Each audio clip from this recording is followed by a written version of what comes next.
설명 의문문과 판정 의문문은 얼추 이름에서도 감이 잡히죠. 설명 의문문은 대답이 뭐로 나오는 애들이야? 설명으로 나오는 애들이야. 그리고 대답의 종류도 어때? 굉장히 다양해. 너 어제 뭐 몇 시에 일어났니? 뭐 이런 거 1시요, 2시요, 3시요 이런 식으로 다양하게 대답 나올 수 있잖아. 뭐 이런 게 설명 의문문. 판정 의문문은 답이 딱 2개 중에 하나로 나올 거야. 네, 아니요. 이렇게 나오는 게 바로 판정 의문문이죠. 자, 얘네들의 각각의 좀 특징이 있다면 설명 의문문이 주로 의문사가 있어요.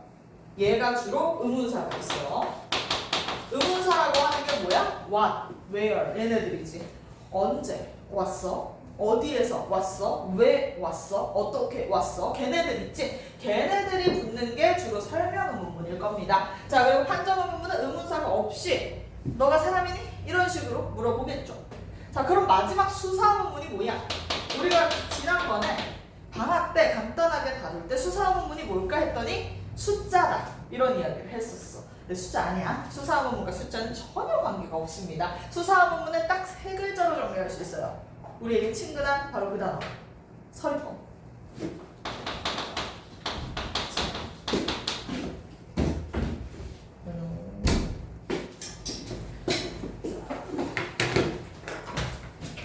요거 가져갑시다.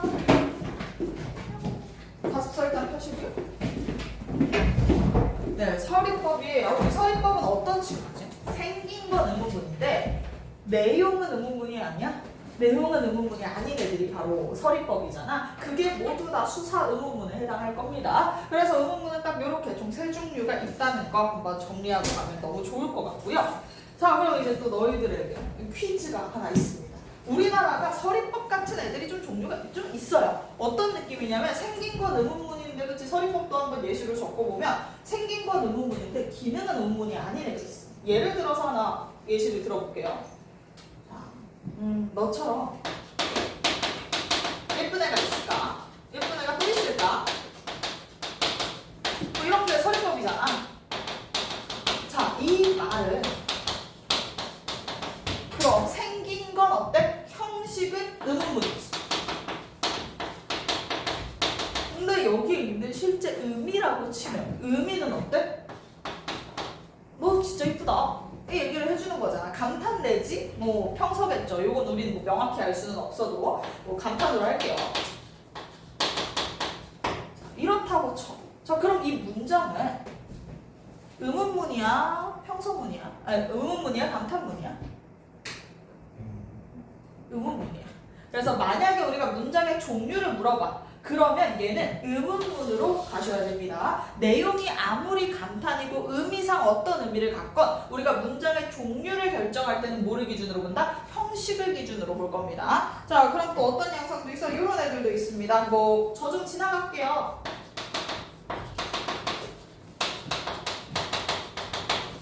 자, 이거 형식은 어때? 형식은 평서문이죠. 나 지나간다. 근데 이게 진짜 사람들에게 나 저 좀 지나갈게요 하는 게 저 지나가니까 좀 바라봐 주세요. 뭐 이런 뜻이야? 그런 거 아니지. 저 지나가니까 관심 주세요가 아니라 저 좀 지나갈 테니까 좀 비켜. 이런 이야기잖아. 그럼 의미상 뭐야? 명령이죠. 이것도 마찬가지예요. 얘도 이 문장 명령문이니 평서문이니 물어보면 평서문입니다 라고 대답을 해야 돼요. 하지만 우리가 이 의미까지 파악해줘야 되는 이유는 뭐야? 선지가 어떻게 빠져? 해당 문장은 형식상 평서문이지만 의미상 명령문으로 해석될 수 있다. 이런 식으로 나올 수 있기 때문에 의미상 내용까지 체크는 해야겠지만 그래도 이 문장 주고 이건 평서일까 명령일까 물으면 평서로 가라는 뜻입니다. 그래서 형식이 중요하다. 그거 한번 잡고 갈게요. 근데 이제 내가 약간 걱정되는 건 이 종교 표현에 너희가 어때? 약간 무시해. 너무 쉽다. 종교 표현 못하는 한국인이 아니다. 이러지만 막상 너희들이 종교 표현에서 틀려오거든. 왜냐면 명령문 하면 너희 머릿속에 어떤 문장이 있니? 라 있지. 밥 먹어라. 밥 먹어. 뭐 이 정도 있잖아. 그러다 보니까 너희들이 이런 문장을 봤을 때 명령문인 걸 놓쳐서 어떤 문장이냐면 이리 오십시오. 이런 문장을 보면 너희 머릿속에 있는 명령문은 뭐야? 라. 야, 밥 먹어라. 야, 여기 와라. 이런 라라인만 있다 보니까 오십시오를 보면 이건 명령은 아니고 평소 아닐까? 뭐 이런 생각을 하게 돼. 그렇기 때문에 얘들아 다른 양상 이렇게 생긴 애들도 명령문이라는 거 형식 좀 기억해 줍시다. 자, 내가 이제 뭐 그렇게 암기를 좋아하는 사람은 아니지만 얘네들 좀 기억해 줬으면 좋겠어. 50시호 같은 이런 10시호가 명령이고요. 그리고 또 너희들이 헷갈려하는 것 중에 5개도 생각보다 많이 헷갈려요. 이리 오게 이것도 약간 평소 같은 느낌이 좀 있나 봐. 근데 맥락상 생각해보면 이리 오십시오. 오라는 뜻이잖아. 너가 움직여라 이 뜻이고 이리 오게도 너가 움직여라 이 뜻이지. 명령은 청자가 어떤 행위를 하도록 요구하는 거잖아. 그렇기 때문에 이건 명령이 맞아. 근데 뭔가 생긴 게 너무 좀 평소 같아.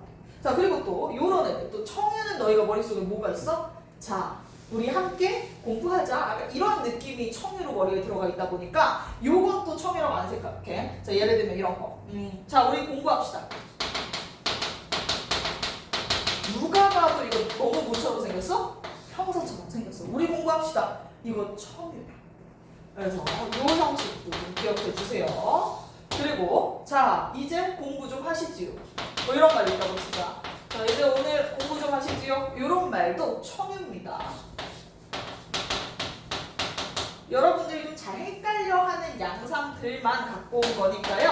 얘네들은 한번 머릿속에 인풋시키고 넘어갑시다. 요렇게 생긴 애들도 명령이고 요렇게 생긴 애들도 청유구나. 그 정도만 잡으면 종결 표현에서 여러분들이 뭐 크게 어려울 만한 건 없습니다. 무지성으로 풀지만 않으면 돼. 난 한국인이니까 이것만 믿고 풀지 않고 한번 생각하고 풀면 크게 어렵지 않아요. 그 다음 조기평 괜찮으면 네, 높임 표현으로 넘어갈게요. 자, 높임 표현 재밌죠? 그래도 여러분들이 좀 잘하는 것 중에 하나가 높임 표현입니다. 자, 높임 표현 우리 크게 세 종류가 있지. 뭐뭐 있지? 주체, 그치? 객체, 그리고 상대. 원래 주체부터 하는데 우리 교과서상 상대부터 있기도 하니까 상대부터 볼게요. 자, 높임 표현은 우리가 어떤 특정 대상을 높게 표현하는 건데 상대 높임법은 누굴 높여주는 거야? 청자를 높이는 거겠죠? 자, 청자를 이제 높여주는 친구인데요. 자, 우리가 이 청자를 높여주기 위해서 어떤 방식을 통해서 상대 높임을 실현하지?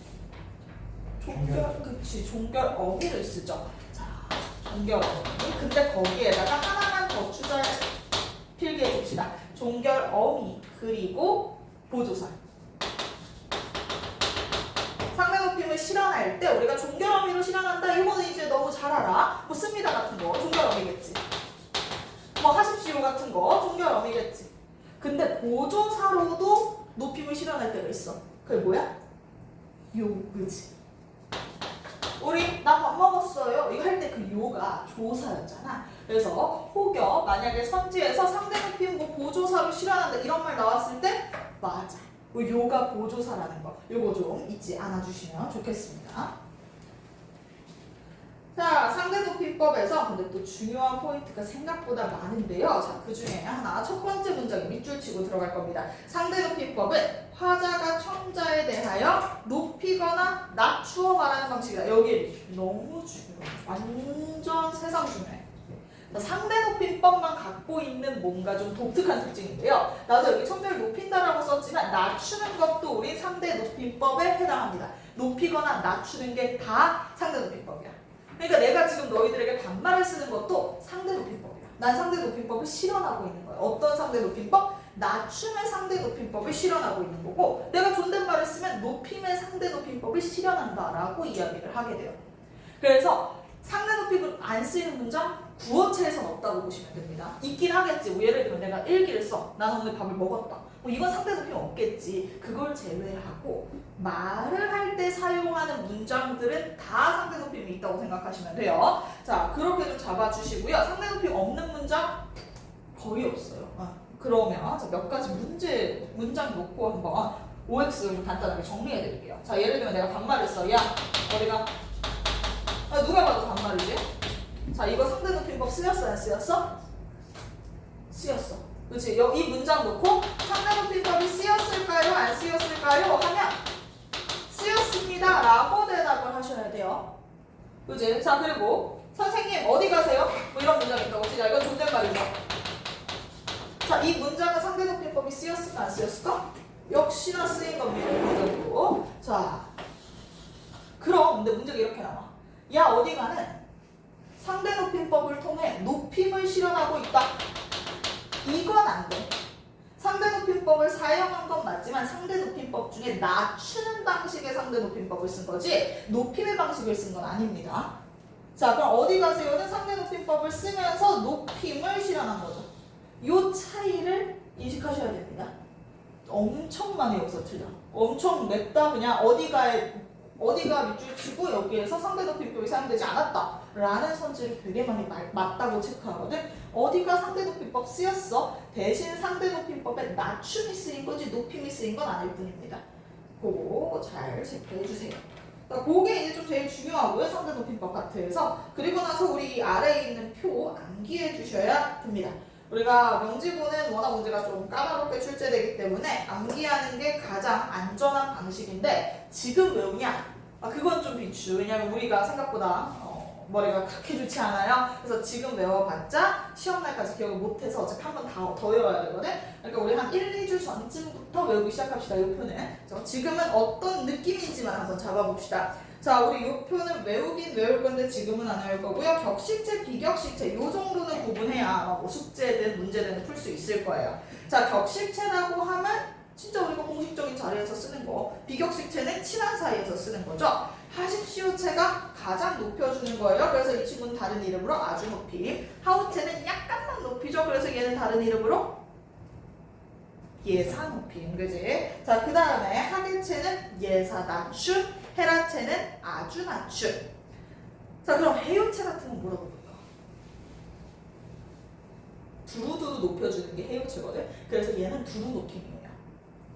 그리고 해체는 반말이죠. 이건 두루두루 낮춰준다라고 해가지고 두루 낮춤 이렇게 부를 겁니다.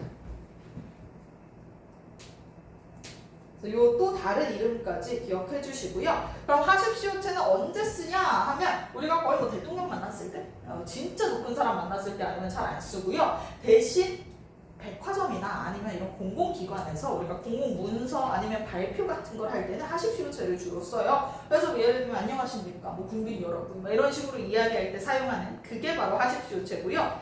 하오체는 언제 쓰는 거냐면 약간 할아버지가 할아버지한테 60세 할아버지가 70세 할아버지한테 쓰는 거 약간만 높이겠지. 어차피 같이 늙어가는 처지에 이제 그런 게 하우체.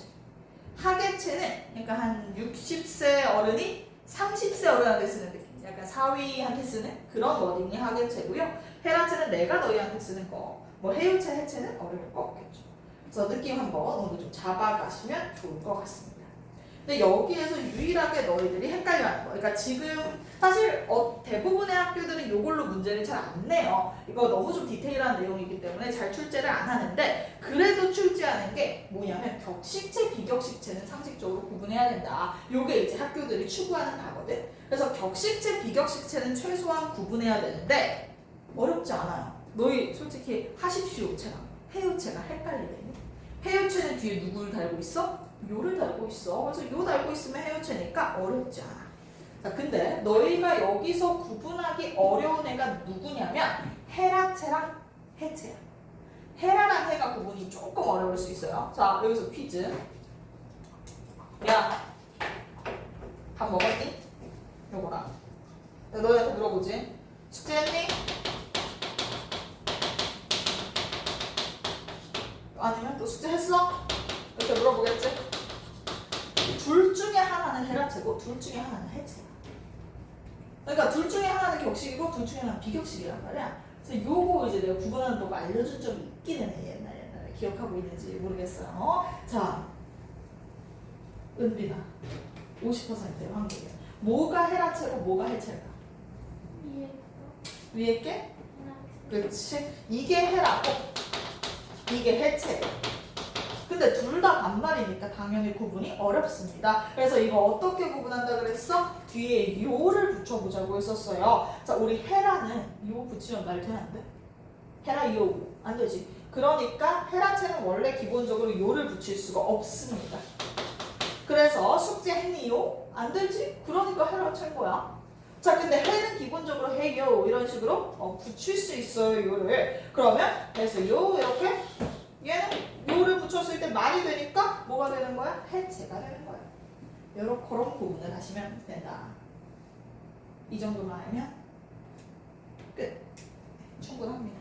그래서 이 정도 높임, 상대 높임법에서는 기억해 주시면 좋겠고요. 아마 오늘 좀 잘 머릿속에 넣어갔으면 좋겠는 건 이 포인트입니다. 상대 높임법은 대부분의 문장에서 다 실현되고 있을 거라는 거. 자, 그럼 그 다음 주체 높임으로 들어가 볼게요. 주체는 누굴 높여주는 거? 얘는 이제 높이는 친구만 주체 높임이라고 이야기합니다. 상대만 높이고 낮추고 둘 다 얘기하고요. 나머지는 그냥 다 높이는 것만 얘기할 거예요. 자, 주체 높임법은 주어를 높여주는 친구인데요. 우리 텍스트에 넘버링하면서 체크해 줍시다. 자, 주체 높임은 주어가 가리키는 인물, 즉 문장에서 서술의 주체, 어떤 행위를 하는 그 주체를 높이는 방법을 주체 높임법이라고 한다. 자, 주체 높임법은 일반적으로 1번 써줄게요. 용언의 어간의 선어말 어미 시.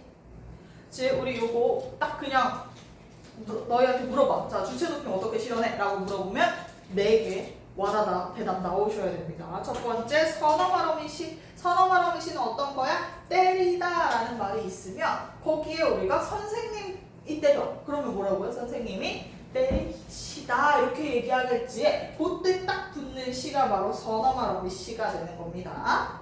자, 그리고 또 특수어휘를 사용하기도 해요. 계시다, 잡수시다 등 특수한 어휘로 표현되기도 한다. 이게 2번입니다. 1번이 선어말 어미시, 2번이 계시다, 잡수시다 등 특수한 어휘. 우리 특수한 어휘라는 건 우리나라는 뭐야? 동방예의지국이잖아. 높임법이 굉장히 엄격하다고. 그러다 보니까 높임법만을 위해서 만들어졌어. 그런 게 바로 특수어휘. 그래서 그 단어를 쓰거나. 그래서 둘 중에 하나 선택할 거고요. 그리고 또 주격조사 깨서가 쓰이기도 하고, 이게 3번 주격조사 깨서. 그리고 4번 주어인 명사의 전미사님. 주어인 명사의 전미사님. 선생님께서. 이런 식으로 쓸 때 님. 그래서 이 4개 방법 중에 뭐 한 2-3개 정도씩 선택해서 높임법을 실현하게 될 겁니다. 자, 근데 이제 여기서 내가 너희들이 많이 실수하는 게 뭐야? 선어말 어밋이랑 특수어휘가 너무 비슷하게 생겼어. 자, 선어말 어밋의 예시로 내가 준 게 때리시다였죠. 자, 근데 여기 특수어휘의 예시로 들어간 거 보자. 계시다. 둘 다 시가 들어있기 때문에 이게 막상 시험장에서 계시다를 보고 선어말 어밋이다라고 착각할 수 있어. 근데 이거 완벽하게 구분해야 되거든. 선어말 어밋이랑 특수어휘는 완전 다른 방식이야. 근데 우리가 이거 헷갈리면 안 되잖아. 자, 때리시다는 선어말 어밋이야. 계시다는 특수어휘. 자, 그러면 드시다는 어떤? 드시다는 특수어휘일까? 선어말 어밋일까? 얘는 특수어휘지. 자, 이걸 구분하는 방법이 뭐라고? 혹시 우리가 근데 뭐 본능적으로 드시다? 너무너무 높임법만을 위해서 만들어진 단어잖아. 하지만 그럼에도 불구하고 우리가 한번 점검을 해볼 때는 이 시를 지워보세요. 우리가 선어말 어미 시 같은 경우에는 원래 있는 말에 인위적으로 선어말 어미를 딱 집어넣은 거고, 이런 계시다 같은 특수어휘는 뭐야? 원래 태어났을 때부터 그렇게 생긴 단어잖아. 시가 들어간 채로 만들어진 단어야. 그래서 때리시다는 선어말 어미 시 같은 경우에 삭제했을 때 때리다라는 원래 있는 단어가 나와. 자, 근데 계시다는 게다 있어? 없어. 이불을 게다가 아니고 없어요. 자, 그 다음 드시다, 드다 있어? 없어. 그래서 우리가 한번 시를 빼봤을 때 선어말 어미시는 존재한다. 이 단어 원래 있는 단어다. 근데 특수어휘는 시를 빼면 이거 말이 안 되네. 이렇게 될 겁니다. 그래서 혹시 헷갈릴 경우에는 시를 한번 떼보는 방식 꼭 한 번씩 사용하시면 너무너무 좋겠다. 그 정도 얘기하면서 주체 높임이 어렵다면 딱 요 한 포인트 때문일 겁니다. 어떤 포인트? 간접 높임. 다른 높임법에는 이런 간접 높임 같은 개념이 없는데 주체 높임법에만 간접 높임이라는 개념이 있어요. 자, 이건 뭐냐면 주체랑 밀접하게 관련이 있는 대상을 높여주는 거거든. 여기 써있는 그대로. 주체랑 주어랑 밀접하게 관련이 있는 대상을 같이 높여줘. 그냥 이게 예의 같은 건데. 예를 들어서 나 이제 늘 두려워. 내가 이 예시를 언제가 못 쓰게 되는 날이 올 거라는 생각이 좀 두려운데, 원래 내가 동생으로 썼었어. 왜냐면 내 동생이 대체로 학생들보다 어렸거든 옛날에는. 근데 이제 내 동생은 장성해서 너희들보다 나이가 많아. 성인이 돼버렸단 말이야. 그래서 이제 예시를 바꿨어. 원래는 내 동생으로 예시를 쓰다가 이제 딸로 쓰거든. 나 딸이 없어. 그럼에도 불구하고 이제 좀 딸로 쓰고 있는데 선생님 늘 똑같은 예시를 써서 표현을 합니다. 선생님께서는 내가 딸이 있다고 치잖아. 딸이 낳고 싶어. 날 닮은 거.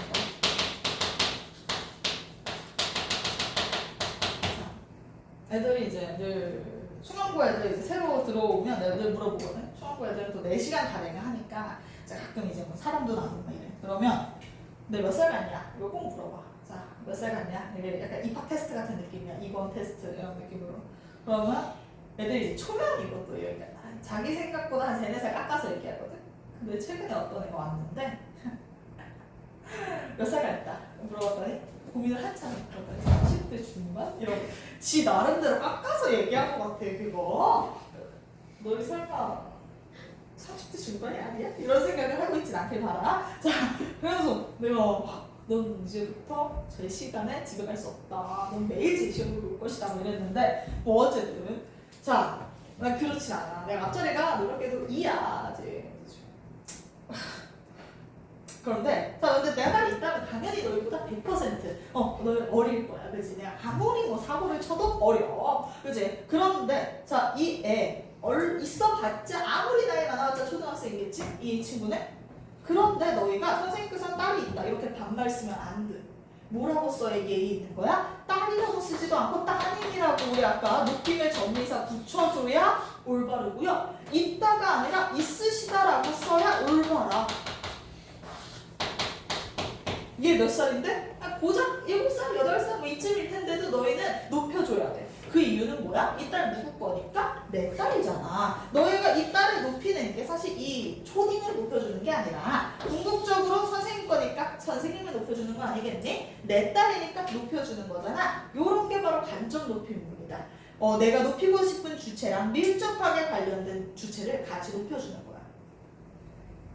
근데 그렇다고 해서 여기에 이제 올 수 있는 친구 선생님과 밀접하게 관련된 대상, 오만 뭐 개나 소나 다 밀접한 대상이 될 수는 없고요. 몇 가지 이제 조건들이 있습니다. 이런 애들만 간접 높임의 대상이 될 수 있어요 라는 게 있어서 이것도 한번 같이 볼게요. 자, 나의 그 간접 높임의 대상이 될 수 있는 친구는 첫 번째 여기 적힌 것처럼 혈육. 내 핏줄이면 다 높여주셔야 됩니다. 높임의 대상의 핏줄은 높여줄 거고요. 자, 그리고 두 번째. 높임의 대상의 신체 일부 높여줘야 됩니다.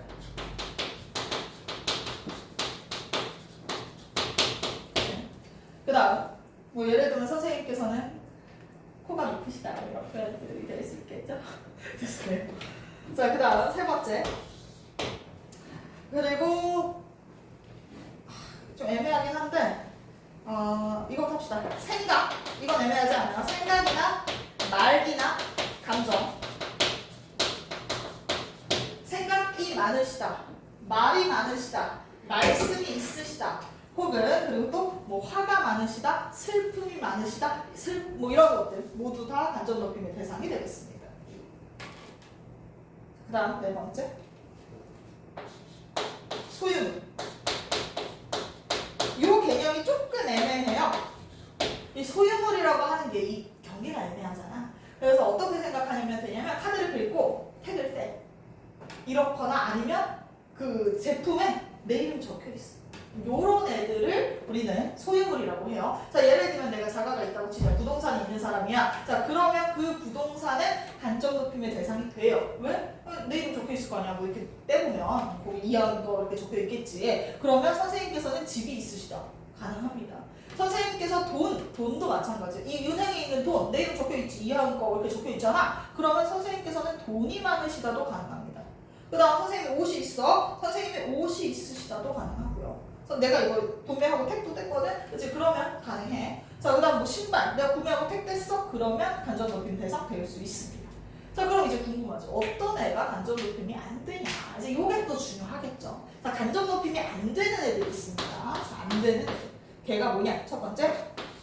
내가 아까 택 떼야 된다 그랬지? 내가 그 결제하고 택 떼야 되는데 매장이 걸려있어. 그러니까 매장이 아직 있어. 그러면 안 돼요.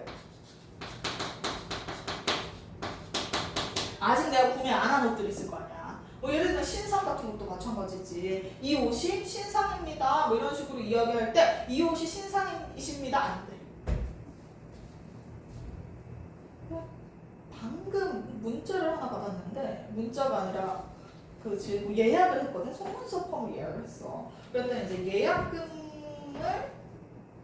있다 이 얘기를 하면서 맞아 그래서 예약금이 있으십니다 이렇게 표현을 하셨더라고. 그래서 또 오늘 특히 간접노동 수업을 하는데 예약금이 있으십니다 이렇게 표현을 했잖아. 이게 아닌데 이런 생각을 했거든. 예약금 같은 경우에는 내가 냈니 지금 내 돈이야? 그것도 아니지. 그렇기 때문에 예약금 같은 경우에는 내 간접노동의 대상이 될 수 없습니다. 그래서 예약금이나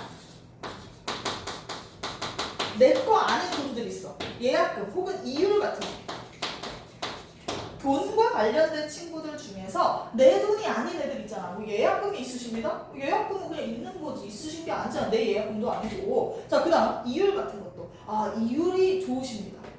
이거 내 이율이야? 내 돈의 이율도 아니고 뭔가 아직 내 거 아니잖아. 그 이율엔 이하은 이름 안 적혀 있잖아. 자, 그러면 걔는 간접노동 대상이 될 수 없어요. 자, 그리고 세 번째로 커피나 음식. 이거 분명히 내가 결제 카드를 긁었는데도 불구하고 애매한 애들이에요. 그러니까 내가 분명히 카드를 긁었지만 솔직히 스타벅스 커피를 보고 이거 바로 내 거지 이하은 거 뭐 이렇게 하진 않잖아. 우리가 음식 파스타 보고 이것은 이하은 거 이렇게 하진 않잖아. 그런 것처럼 우리가 커피나 음식은 좀 경계가 애매하다 보니까 요건 우리가 소유물로 치지 않아요. 그래서 얘네들은 간접노품의 대상이 될 수 없습니다. 그래서 예를 들면 뭐 옷이 예쁘십니다. 뭐 매장에 걸려있는 옷을 보고 이 옷이 참 예쁘십니다. 안 돼요. 자, 그 다음 예약금이 있으십니다. 안 돼요. 커피 나오셨습니다. 안 돼요. 아셨죠? 잘 기억해주세요. 이게 바로 간접노품입니다. 자, 간접노품에서는 안 되는 애들을 기억하는 게 훨씬 가성비 있을 거예요. 얘네들 안 된다는 거 꼭 한번 머리에 입력하고 넘어가 주면 좋을 것 같습니다. 자, 그래서 우리도 여기 옆에 보면 이제 만화에도 고객님 이적금의 이율이 제일 높으세요. 이거 안 돼. 왜 이율을 왜 높여줘? 내 이율도 아니고. 그래서 이렇게 잘 해주시면 되겠다. 주체높이법에서 어려운 건 이 친구 말고는 네, 딱히 없습니다. 넘어갈게요. 객체높이 들어봅시다. 객체높이는 뭐 너무 쉽죠. 높이법에서 제일 쉬운 게 무엇이냐 하면 네, 객체높이입니다. 자, 객체높이법은 목적어랑 부사어를 높여주는 친구죠. 목적어와 부사어를 높여주는 친구들인데요. 자, 얘네들 우리 딱 방법 두 개입니다. 넘버링 합시다. 첫 번째, 객체높이법은 어미를 사용하는 주체높이법이나 상대높이법과 달리 1번 특수한 어휘를 사용하여 표현한다. 특수한 어휘만 쓸 거예요. 특수어휘 외에는 안 씁니다. 선어말음이 없어요. 자, 그리고 객체높이법에서는 조사에게 대신 깨를 사용하기도 한다. 자, 우리 이게 2번입니다. 조사깨, 부사격 조사깨를 사용해서 우리 높임법을 실현하게 될 겁니다. 자, 그런데 우리 그럼 여기 특수어휘 어떤 애들이 바로 객체높임의 특수어휘냐 요거 좀 기억해 주셔야겠죠. 딱 4개밖에 없다 그랬지. 그래서 요거 암기한다 이렇게 이야기했었는데요. 자, 우리 객체높임의 특수어휘가 4개밖에 없어요. 뭐뭐뭐뭐일까 중요한 거. 네? 객체높임의 특수어휘가 4개밖에 없거든요. 여쭙다. 또 시작해. 네? 여쭙다. 여쭙다를 비롯해서 총 4개 있어. 객체높임의 특수어휘가. 뭐뭐 있어? 기억하지?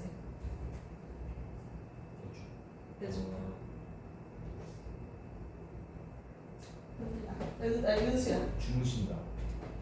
주무시다는 선생님께서 주무시다. 주셔도 부를 거예요. 이제 뭐가 있을까요? 네, 여쭙다. 또 객체높임 특수어휘. 아무도 기억하지 못해. 자, 여쭙다 뵙다 오시다 들이다 적어줄게요. 여배 모드로 우리 흔히 외우는 바로 그겁니다. 여쭙다 뵙다 오시다 들이다. 네, 요 4개 말고는 객체높임 특수어휘 없어요. 우리나라 전체에 객체높임의 특수어휘가 4개밖에 없습니다. 여쭙다 뵙다 오시다 들이다. 옛날에 이거 처음에 설명할 때 장황한 썰과 함께 제가 설명해드렸던 거 기억할 거라고 생각해요. 지금 또 그 썰을 다시 풀지는 않겠지만 네, 기억해 주시면 좋겠다라는 말씀 드리면서 자, 그러면 여쭈다 벡터 모시다 들이다만 외우면 끝나요, 진짜 이 친구는. 그래서 우리가 객체 높임이 쓰였냐 안 쓰였냐는 여쭈다 벡터 모시다 들이다가 있냐 없냐 요걸로 구분하시면 되겠습니다. 아래 예시를 봐도 알 수 있을 겁니다. 나는 선생님께 과외를 드렸다. 이게 바로 객체 높임이 사용된 이유는 뭐야? 들였다가 있으니까. 나는 아버지를 모시고 병원으로 갔다가 객체 높임을 사용하는 이유는 뭐야? 모시고가 있으니까 객체 높임이겠죠. 이렇게 판단해 주시면 되겠습니다. 네, 여기까지가 우리 높임 표현과 종결 표현이었고요. 조금 뭐 어렵거나 헷갈렸던 부분들, 그럴 여지가 있는 개념들을 한번 쭉 잘 정리하고 넘어갔다고 생각합니다. 자, 그러면 문제로 한번 복습을 해봐야겠죠. 우리가 또 안 하고 그냥 넘어갈 수는 없으니까 우리 한번 아까 받았던 문제 프린트 한번 같이 해봅시다. 여기서 우리가 문제 1번부터 9번까지 펴볼게요. 1번부터 9번까지. 예. 1번부터 9번까지.